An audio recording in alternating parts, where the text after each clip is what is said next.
Today, President Donald Trump announced that the United States military has conducted yet another strike on a Venezuelan boat in international waters. The administration says 3 confirmed narco terrorists were killed in the strike. This is breaking and developing, and while more details will come, here's what we know so far.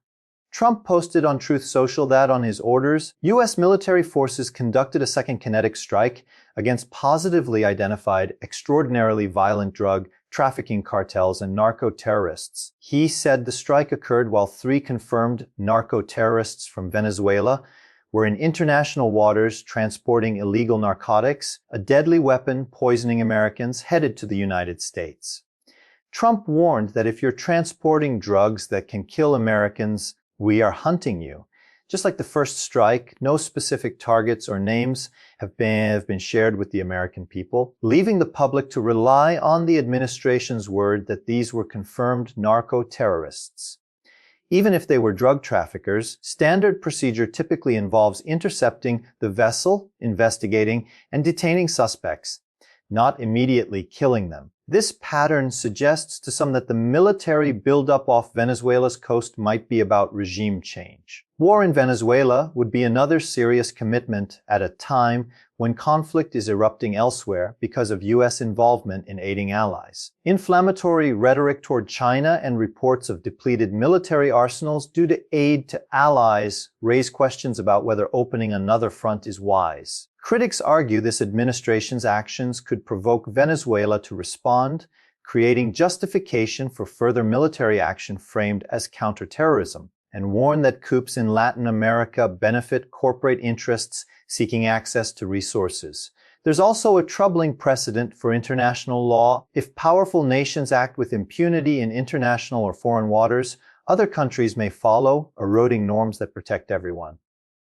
Furthermore, defining people as drug dealers and using that label to justify killing them without transparent evidence risks normalizing extrajudicial violence. This line of reasoning raises fears that once the threshold for lethal force is lowered, it could be applied domestically or against weaker countries, widening the scope of accepted violence. These are serious concerns, and they deserve close public scrutiny and debate. From humanitarian worries to geopolitical strategy, the consequences could be vast. Families, migrants, and regional stability all hang in the balance. People across the political spectrum should ask for transparency. Who were these individuals? What evidence ties them to specific crimes? And why were non-lethal options not pursued? There are lawful ways to pursue traffickers and disrupt networks: interdiction, intelligence sharing, arrests, prosecutions, and working with international partners to cut supply chains. Kinetic strikes are blunt instruments that risk civilian lives, diplomatic fallout, and a dangerous precedent for global behavior. Remember, too, that the language used in public messaging matters. Labeling foreign adversaries without presenting evidence corrodes trust and fuels fear. Supporters might argue that decisive action is necessary to protect Americans, and that waiting invites more deaths from overdoses and criminal networks. Opponents rightly counter that evidence and oversight must guide the use of military force and that shortcuts undermine legal and moral authority. This debate is not academic. It affects real lives and the character of our democracy. We deserve a full accounting and a clear legal rationale for such operations, and lawmakers should demand briefings and documents that explain the legal basis for strikes in international waters. Congress has a role in authorizing and overseeing military actions, and vigorous oversight prevents abuses and unintended escalation. International partners and institutions like the United Nations should be engaged to preserve norms and reduce the risk of reciprocal actions by others. If nations erode international law, the consequences are not abstract. Borders, trade,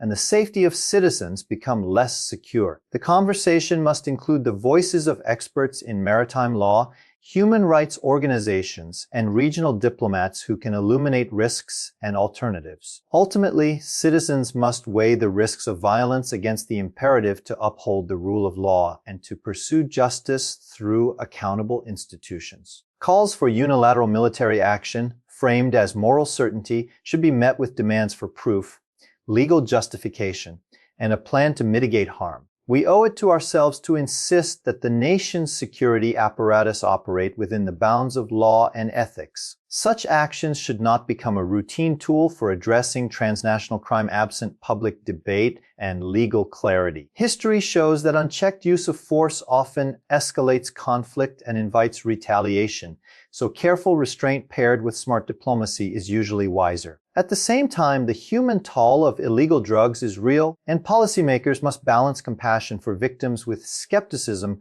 about easy military remedies that create new problems. Public engagement, investigative journalism, and independent verification are vital to hold power to account and to ensure the truth emerges in a timely way. For now, we must watch closely and ask tough questions: who gave the legal authorization? What intelligence supported the claim? And were options like interdiction and arrest reasonably available? As more information becomes available, it should be shared and scrutinized in open forums, not buried behind classification and spin. This moment is a test of institutions. Will they protect rights, follow laws, and resist the temptation to treat lethal force as a shortcut to political goals? If we fail that test, the cost will be measured not only in geopolitical instability, but also in the erosion of the principles that define democratic governance. That's why civic engagement matters. People should contact representatives, follow credible reporting, support oversight, and demand accountability. We should also remember the human beings at the center of these headlines: families who may be grieving, sailors who risk their lives, and citizens who fear being caught in geopolitical chess.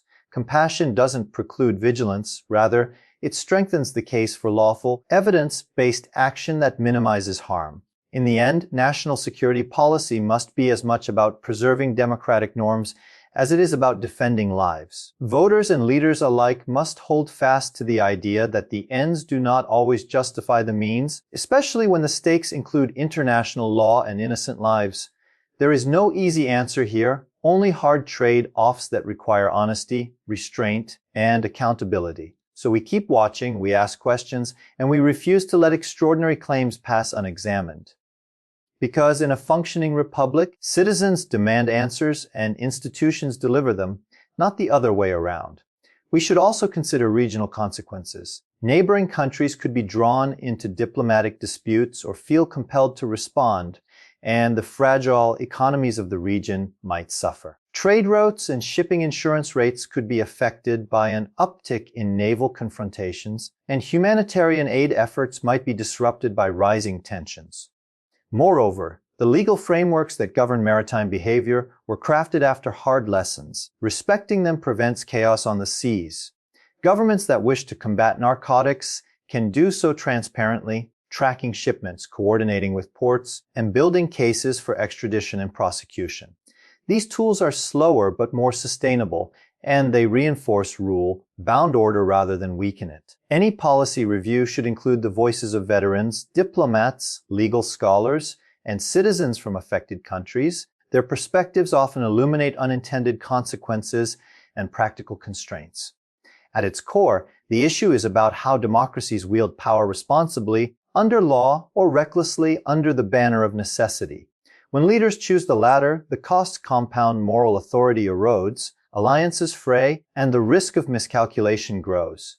Therefore, even amid bursts of rhetoric and the pressure to show results, a sober assessment and a cautious path forward are essential. That is the kind of leadership citizens should demand: one that protects without pillaging, secures without subverting, and acts with evidence rather than incantation. Finally, this episode should spark a broader conversation about domestic drug policy, demand reduction, public health approaches, and the socioeconomic root causes that fuel trafficking. Tackling addiction, investing in prevention, and curbing demand can be as consequential as interdiction at sea. Policies that reduce the profitability of illegal trade. By targeting money laundering, strengthening border controls, and supporting economic development, pay dividends over time. Those are long-term strategies that require patience, funding, and political will, but they are less likely to lead to international confrontation. We will keep tracking this story and insist that the answers come with evidence, clarity, and respect for law. For now, the American people deserve transparency, oversight, and a sober discussion about the path forward. Ask your representatives for briefings, read multiple sources, and support journalism that investigates rather than repeats statements without scrutiny. Because in turbulent times, skepticism is a civic virtue and accountability is a safeguard for liberty. Stay engaged, demand evidence, and insist that force be a last resort. Our values and safety depend on how we answer this challenge together. Hold leaders accountable, protect the rule of law, and prioritize humane, effective solutions that reduce harm both at home and abroad. Demand democratic oversight.